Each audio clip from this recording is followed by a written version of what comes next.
You've probably never thought about vitamin C. Maybe you take a gummy vitamin, maybe you don't. But either way, it's not something that crosses your mind as a survival issue. It's just there, in fruit, in juice. Everywhere for a few hundred years of naval history, that same tiny nutrient was the difference between a ship's crew coming home and a ship's crew dying, one by one, in the middle of the ocean. Let's talk about how bad it actually got. On long ocean voyages, sailors started falling apart. Their gums would bleed and rot.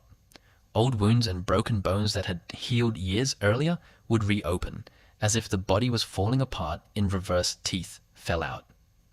Men became so weak they couldn't stand. And on the worst voyages, this disease, scurvy, killed more sailors than storms, shipwrecks, and battle combined. One infamous British naval expedition in the 1740s lost close to 2,000 men out of roughly 2,000 who set sail, the overwhelming majority to scurvy, not to combat entire navies, were being quietly gutted by something nobody could explain. And that's the strange part. For centuries, nobody knew what caused it. Sailors watched their crewmates rot from the inside out, on a ship, with no obvious injury, no visible disease spreading person to person, and no idea why. The theories that filled the gap were, in hindsight, almost absurd. Bad ship air, laziness, moral weakness. Some believed scurvy was a kind of homesickness that manifested physically. Ship doctors tried treatments ranging from sulfuric acid to vinegar to seawater. None of it worked because none of it addressed the actual cause. Then, in 1747, a British naval surgeon named James Lind decided to actually test it. Lind was aboard a ship where scurvy had already broken out. Instead of guessing, he picked 12 sick sailors, split them into pairs. One pair got cider, one got vinegar, one got seawater, one got a mix of spices, and one pair got 2 oranges and a lemon each day. This wasn't just a lucky guess. It's now considered one of the first controlled clinical trials in medical history. Same basic logic doctors still use today.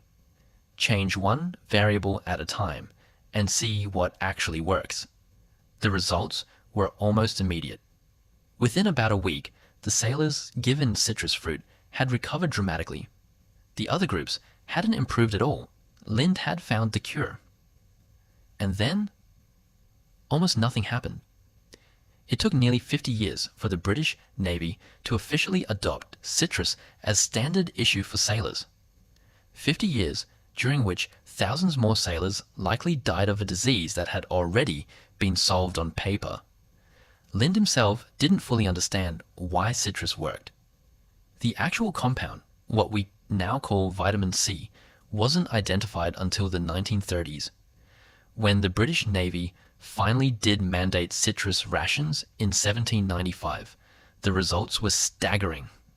Scurvy outbreaks on Royal Navy ships collapsed almost overnight.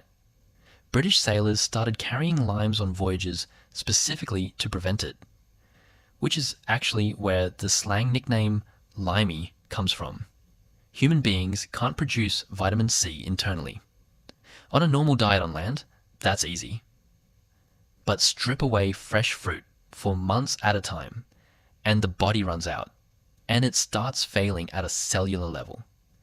So the next time you toss an orange in your bag without thinking twice, that's a nutrient your body can't make on its own. That once took a controlled experiment and 50 more years of stubbornness to convince the most powerful navy in the world to actually believe